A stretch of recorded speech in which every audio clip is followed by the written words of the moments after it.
Hello, good afternoon, good evening, everyone. Ana Paula, I love your books. I think I've read most of them. I had just read of Each for 100, One Soul.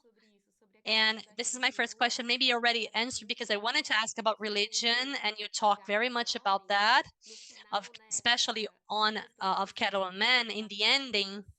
When you started talking about the bestialization of men and humanization of the animal, because you say that this is all about the collective of the cows, and then you make this connection with the possibility of what is divine and all this relationship that Edgar Wilson always has with that.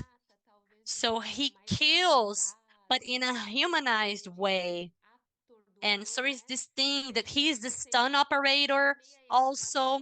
So you call him the stun operator as a job, but also he feels like a hunter maybe.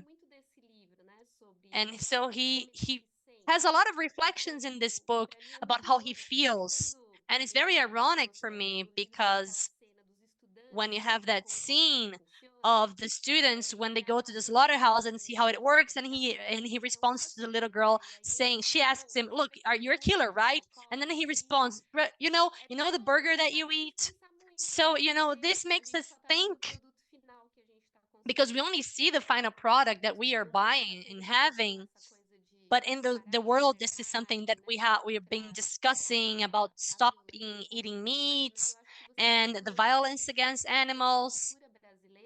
And you also talk about the Brazilian culture in which we always try to bring a divine explanation for things that we don't understand, and also the death, which is something that is hard for us, especially for the Brazilian people. I don't know if you have any more things to talk about that. Maybe you have already answered. Thank you. Yes, thank you very much, Juliana, for your words. I believe that this is exactly what I meant by it. I'm not only talking about Brazil, I'm talking about Latin America altogether. We have this relationship here.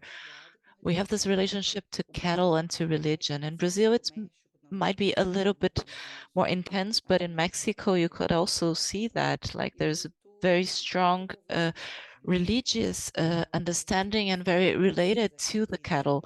I see that in our neighbor countries, in Paraguay, for instance, our neighbor countries that really are very religious,